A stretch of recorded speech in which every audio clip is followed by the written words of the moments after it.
What's up, family? Yeah. It's been a long time.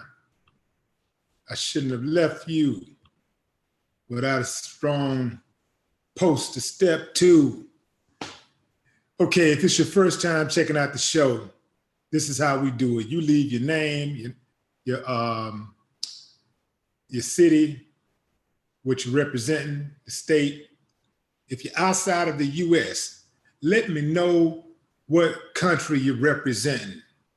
We'd love to give our foreign shout outs. Boy, this case right here got me hot, y'all.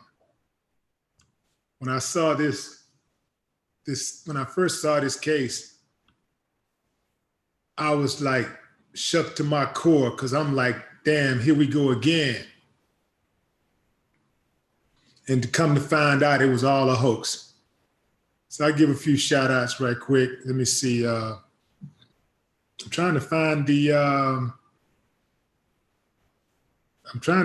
chat. Where are y'all? I know I saw you guys earlier in the chat. I can't find you now. I don't see you.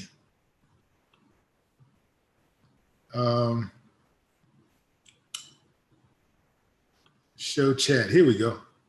Okay, so I see Super Chuck from New Orleans. What's up, Chuck? Steph Bell. What's up, Steph? Soul Glow, New York State. Little Rock, Arkansas in the building. C. Harden. What's up, C? I see you, West Palm Beach, Florida. Uncle Charlie. Brooklyn, New York. You know, you got to chime in, Hebert. This went down in your city. I see Kingston, New York in the building. Denzel Harrell, what's up, Denzel? Also, family, if you want to skip the line, you can jump into the chat like Atlanta Prin just did. Atlanta Prin, appreciate you, homie. I see New Zealand coming in. This is our first international viewer. And Ashley Time. What it do? See Connecticut, Greensboro, Sincere Wilson. Brooklyn in the building, son. Justin Bean, Boston checking in. Boston 5.56. Wendy Jenkins, Arizona.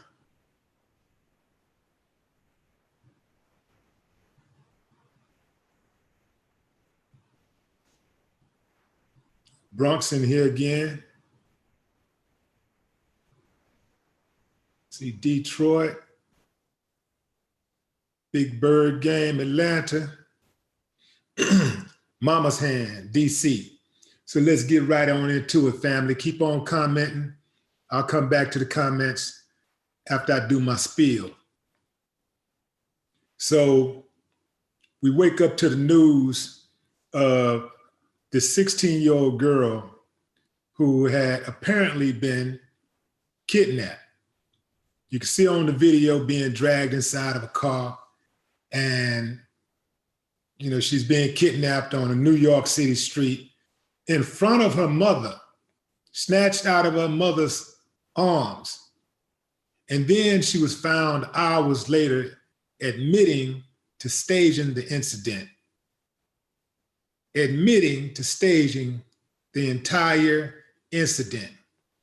Like most people who report these type of things, and even just casual observers, I made a post about this, and I was incensed that someone would snatch a child from their mother, a 16-year-old girl. And we know a lot of this, a lot of kidnapping and human trafficking has been going on, dudes snatching these girls up off the streets and selling them into slavery, and some boys also. So you parents out there, don't think that your sons are safe, because they're snatching boys too. You remember, you know, you got them out there, they like it all. You dig what I'm saying?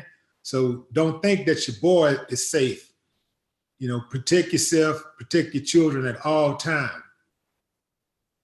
So this is a major problem, because every day somebody is being snatched. Not one person, but several people are being snatched up off the streets all around this country, and law enforcement is doing very little about it. It seems that they can't do anything about it. Personally, I do believe that some members of law enforcement are involved. I'm not saying that it's a huge conspiracy within all of the ranks and all of the departments around the country, but I do believe that there are some officers who are taking place or who are taking a part of this these kidnappings and these missing persons. Think about it, how easy it would be to be a police officer and to snatch somebody off the streets. Very, very easy. No, in fact, you pull somebody over, most cars, I mean, even in the broad daylight, people would just keep on driving. You could put somebody in the back seat and then just drive off, and nobody would even think twice about it. So, and then it's just a matter of the odds. I mean, what are the odds that police officers, or some police officers at least, are involved in some of these missing person cases? The odds are tremendous. So, you know, it's just a matter of numbers, and that would tell you that there's got to be some police officers and members of law enforcement involved in this. I wouldn't be surprised if there was some people that's involved in the judicial system, from prosecutors to judges. You know, human trafficking is a lucrative business, and prosecutors, you know, judges and dirty police officers, they are rampant throughout these police departments and courtrooms. So I would not put it past any of them.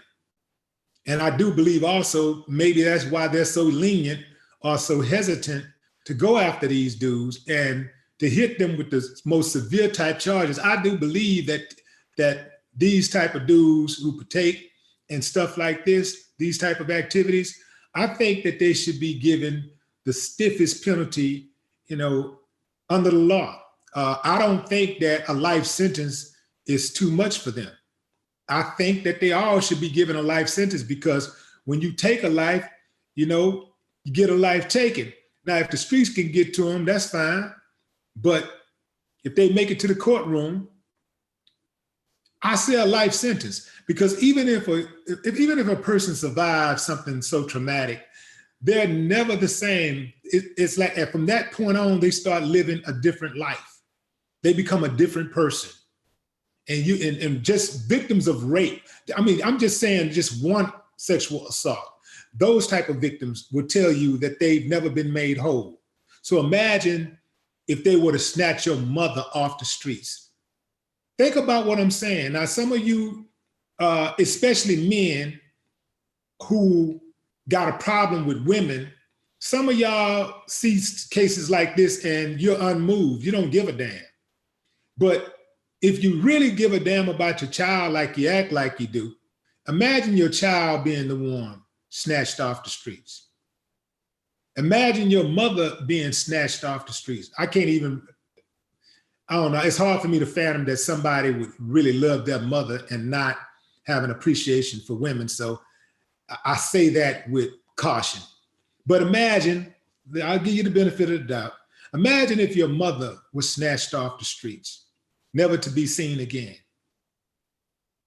And you don't know what they did to her. You don't know if they sold her into slavery.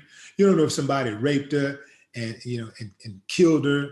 You don't know if somebody has her in their basement, repeatedly raping her and beating her. You don't know where she is. You don't know what's going on. You don't know if she's dead or alive. Imagine if that happened to your sister, your cousin.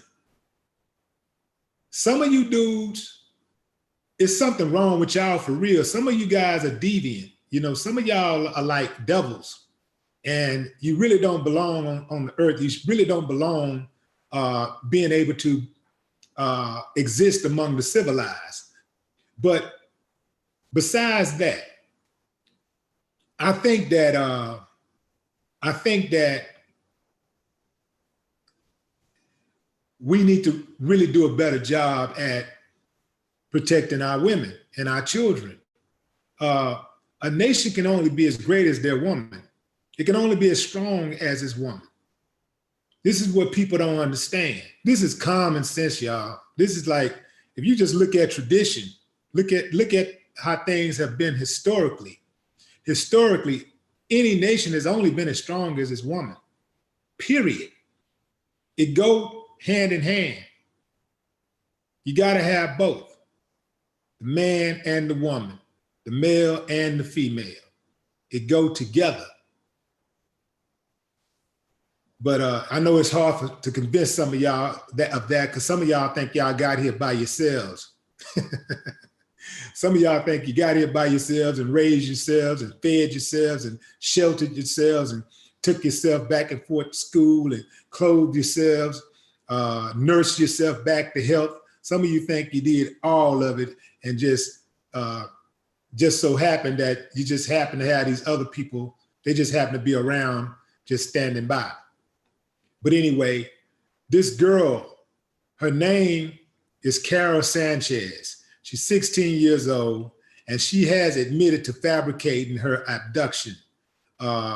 This is what the New York Police Department said.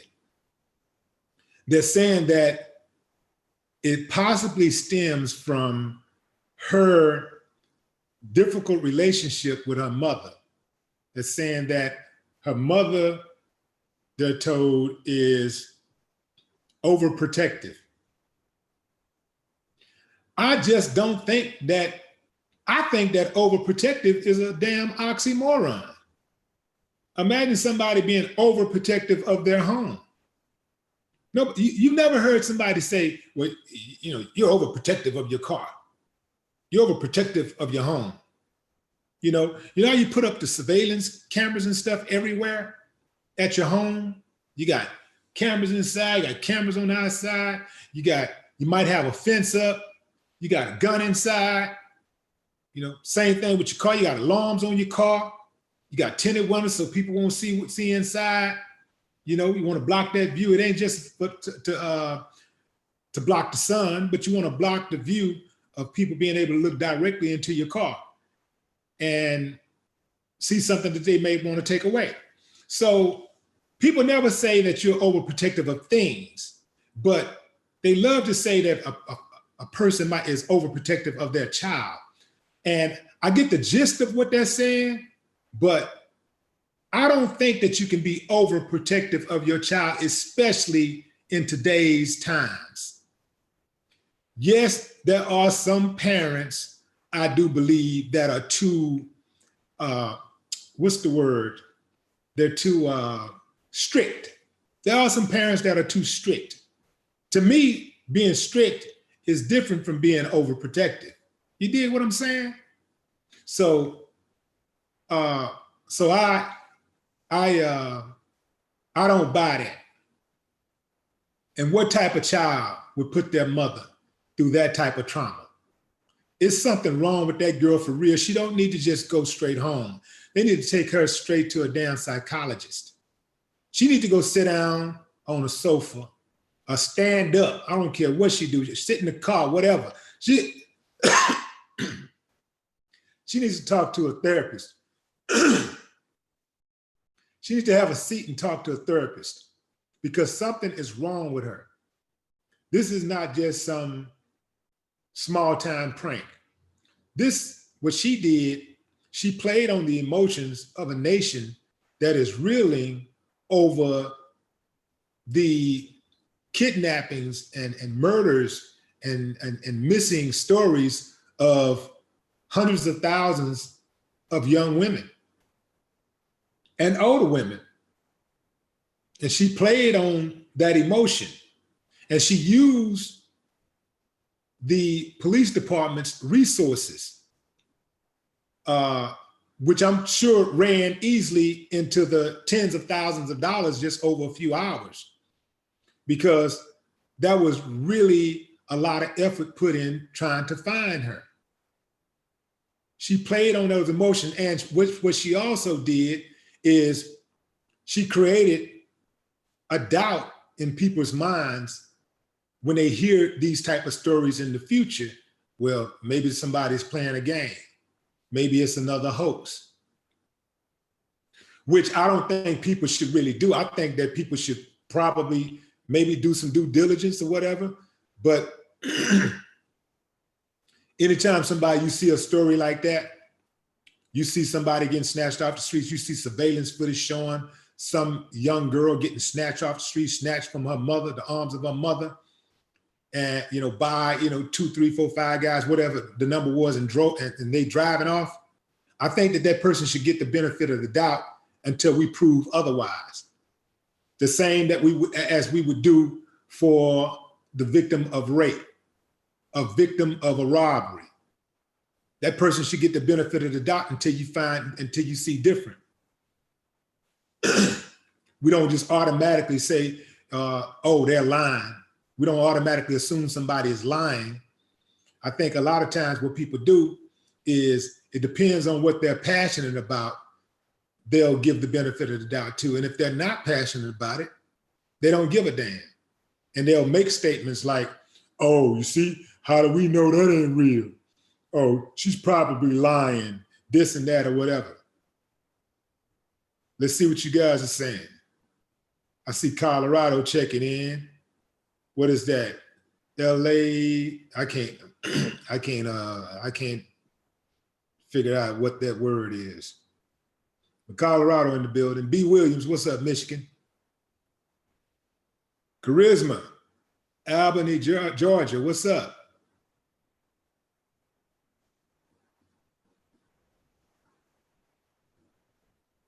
Yeah, so that's the way they found her. She actually showed, this happened, the fake kidnapping happened Monday night. She showed up at 2:30 p.m. on the scene as people were looking at the posters of her, looking at pictures of her and stuff, and they congregating and standing around, and they said she just, all of a sudden, just from a distance, they just see her walking up. She walks right up. And one of the guys said, hey, man, that's her right there. She walks right up and then turns herself in to the police. So it's a dirty, dirty game, man. That wasn't,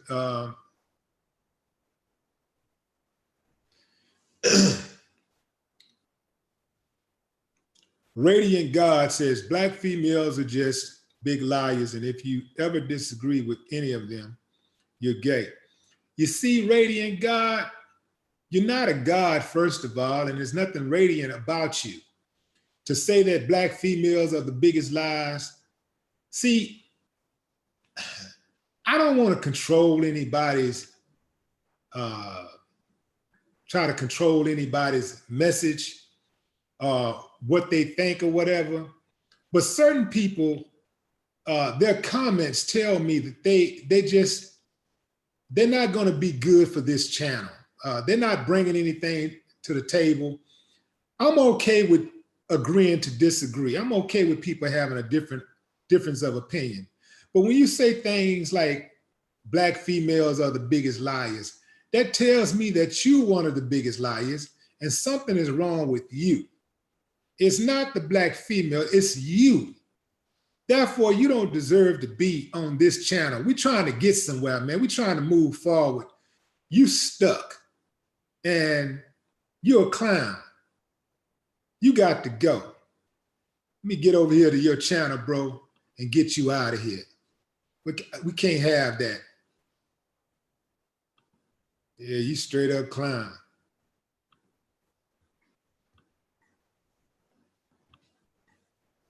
Yeah, anti-Black women crusaders gets no love on this channel. You ain't finna get nothing over here. If you're against Black women, you ain't finna get shit over here.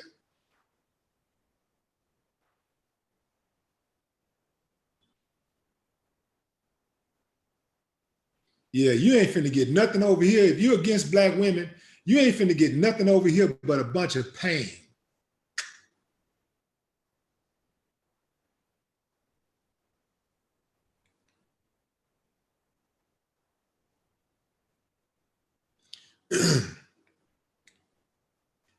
Armani, what's up? Appreciate you.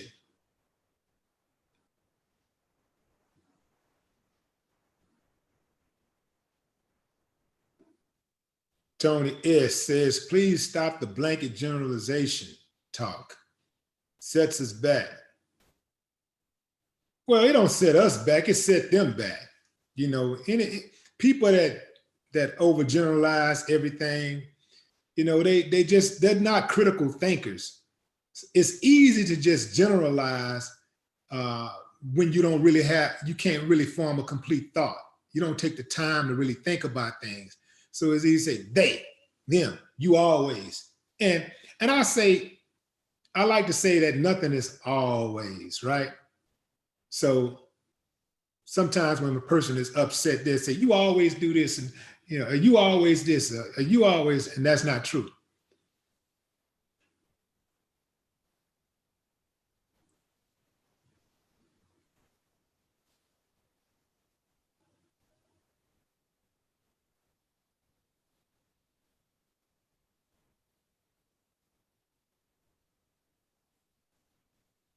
I'll say somebody said, who is this? I can't say your name. What is that? Tiara. I think that's Tiara. Davis says, I guess the same thing goes for his mama. If he hates Black women, he can't like his mama either. That's true. You know what? Because they have a skewed idea of what love is. Some of them think that they do love their mama. Most Black men who hate Black women hate their mother also. But some of them think they love their mother. And they'll say they love their mother. But it's really not love. I think it's more of some type of obligation that they have out of familiarity. Because it's impossible for you to hate Black women if you love your mother. It's totally impossible. And it's impossible for you to love your daughter if you hate Black women. The same thing goes for Black women. It's impossible for you to love your son and hate Black men.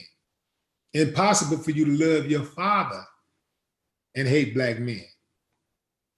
These people, these are the type of people in society, they got to go. I think some of them are just hurt and maybe they can be rehabilitated, but the rest of them, I would not mind putting in a big old pot and setting a fire. I think we can move forward after that. Yeah, I think we can move forward after that. Yeah, anyway, let me get back. Okay, so yeah, somebody's coming in late saying severe media saying, was it a hoax? Absolutely. They're saying it was a hoax. That's what they're saying. They're saying that this girl, they're saying that this girl, Carol Sanchez, 16-year-old, admitted to setting the whole thing up because she had some issues with her mother being overprotective. Boy, that's the way to really, you know, to get your mother's attention. If she's overprotective, I'm going to show her that no protection in the world can stop somebody from kidnapping me if they want me. Ooh, that's cold to put that in, to put her mama through that. Can you imagine what her mother was going through? Thinking that her child had been snatched from her and she don't know where the hell she is. She don't know what she's experiencing. She don't know what they're doing to her. She don't know if she's going to ever see her again. It takes a very mental person to think of something like that. And I'm going to tell you something. Some of these teens, something is really wrong with some of them. Some of them show very early signs of being basket cases. Got a couple in my family and has done some real deviant stuff. And you say, man, how does How does a 15-year-old think of something like that? How does a 16-year-old wrap their brain around something like that to do something that devious? But they're out there.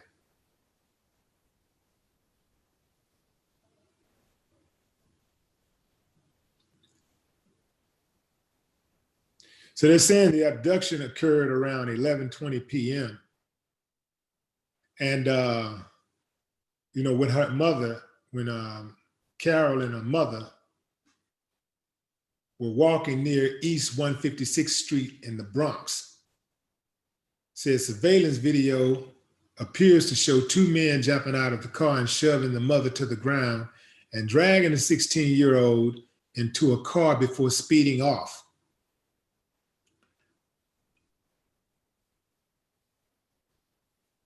Okay, it says that on Tuesday, Sanchez approached police officers who were stationed on Eagle Avenue just after 2:30 p.m. and told them she was the missing teen. The pair lived in Long Island and had been in town visiting family members when the incident happened. An aunt identified as Ida Mae Martinez said the family was looking for answers. She's a very happy, calm person, Martinez told the Times about her niece. She's always with her mother. They are very close. She is always around us. Shit, can't be that close. Maybe her mother thought they was close. Maybe they're close in proximity.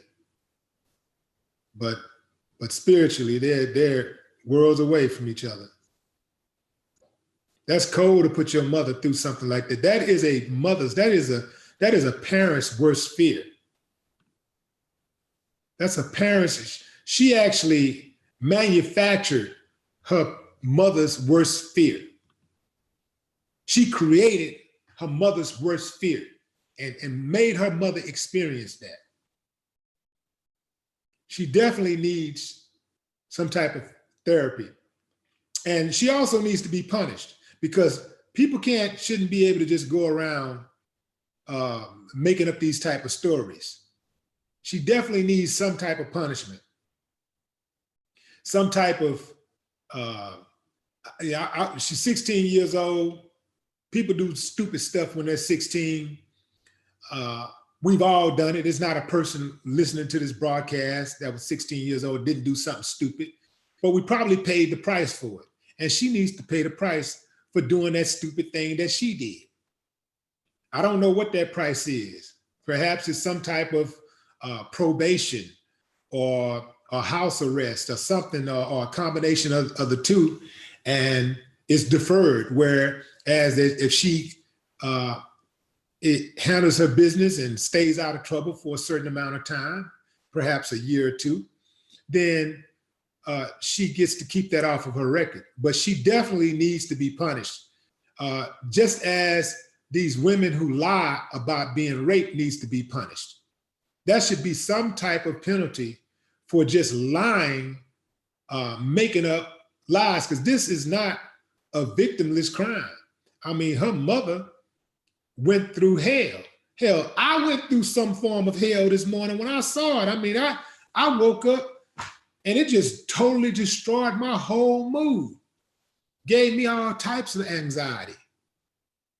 Yeah, she definitely needs to be punished.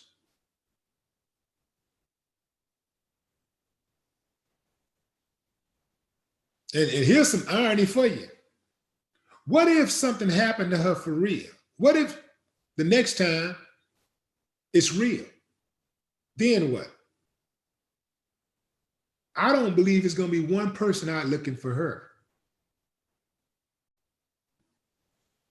It's a cold game. Somebody's saying her father's in another country. Shit. So he heard that, he got that information at 11 something p.m. last night, 11 something p.m. Monday. Okay, so by, I don't care what part of the world you're in, I say by 11 p.m. tonight or first thing in the morning, he should be in the Bronx. He should have already been on the plane before this news came back that his daughter was had faked her kidnapping. Who is that? O'Shea Jackson. What up, O'Shea? Appreciate you. You want to skip the line, family? You want to make sure your comment gets recognized? Jump in that super chat, like my man O'Shea just did.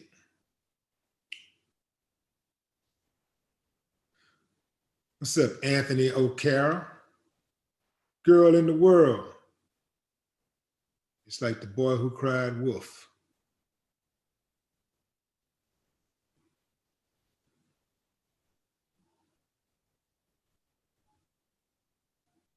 So I want to reiterate to you guys out there who are thinking like, oh, because this news is coming out that she faked her kidnapping, that somehow this will probably set people back in their efforts of caring and supporting and searching for those who are out there missing right now. It should not. It should not, no more than someone lying about somebody breaking into their house and then everybody saying, well, next time somebody get their house broken into, I'm not going to believe it because that person there lied about their house getting broken into. So I'll never believe anybody again about their house getting broken into. Same as somebody saying, somebody lying about being raped.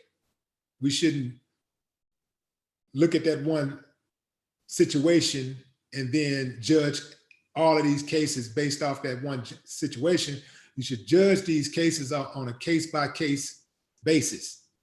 Every last one of these cases, what is the facts?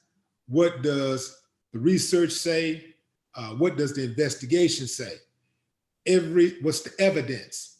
Every single case should be judged on a case-by-case basis. Just like when you see some Muslim guy go out there and bomb a building or something.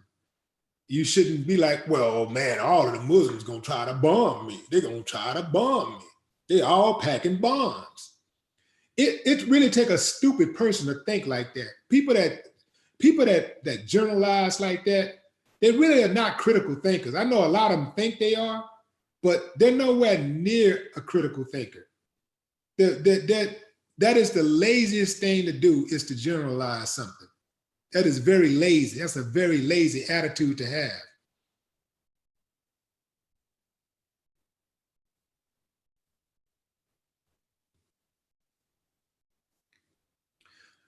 Tasha Miss Sweet Tea, what up?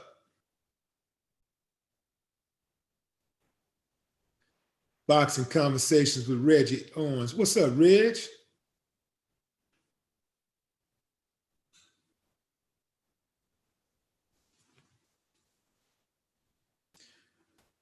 So Reg say that fool girl gonna put her mom through this, and them suckers gonna do that. The community got behind this, and she played folks. Yeah, but that's gonna happen from time to time, man. I mean, that's just that. It's like the girl. What was that girl name that played people in New York the last time with Al Sharpton? Tawana something. Let's see, what's her name? Tawana Browley. Yeah, Tawana Browley lied about being raped. Had the whole city, the whole state divided along racial lines because she said that some white guys had raped her. D Blow, what up? Who was that? Ramses 7. Ramses 7. What's up, Ramses?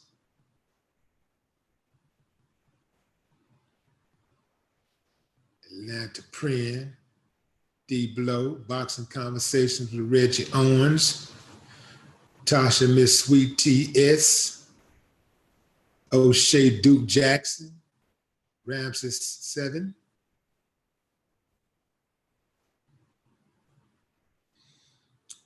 All right, fam, I'm gonna give a few more shout outs and I'm gonna shut it down.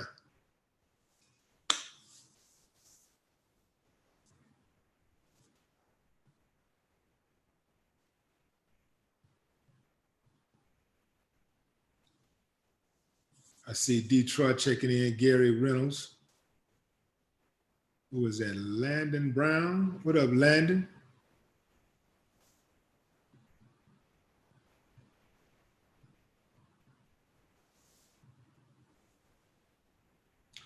Who was that? Kofi.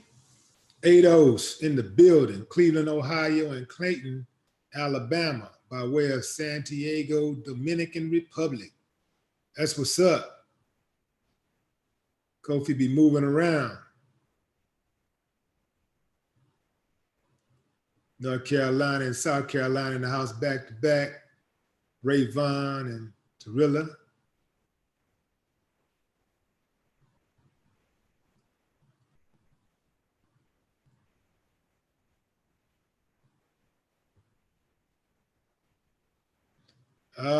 Portugal in the building.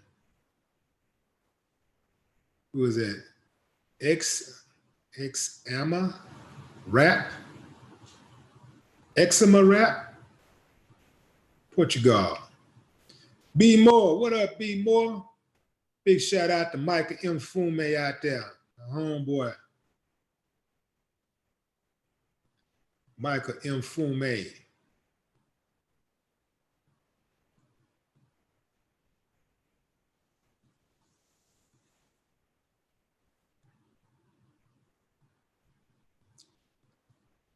All right, family. That's all I got. But I tell you what, old girl was wrong as two left shoes for putting that lie out there. Man, she had me hot. I mean, I was burning. And the dudes that did it, the dudes that participated in it, they need to be punished too. They need to be punished because this ain't no joke. It's real out here, man. And the clowns that's partaking in it right now, the ones that's actually doing it, oh man, no mercy for them. I wish I knew one of them. Yeah, I put one in the head right now. I wish I knew one of them personally. I mean, no mercy for them types. No mercy for them. They got to go. There should be no mercy. There should be no commissary, no helping trying to get lawyers, no trying to defend them. They got to go. They should all be exterminated on sight. I got nothing for them but pain over here. That's how I feel about it. And I ain't gonna apologize, and ain't gonna be no hugging in the courtroom. No more talk.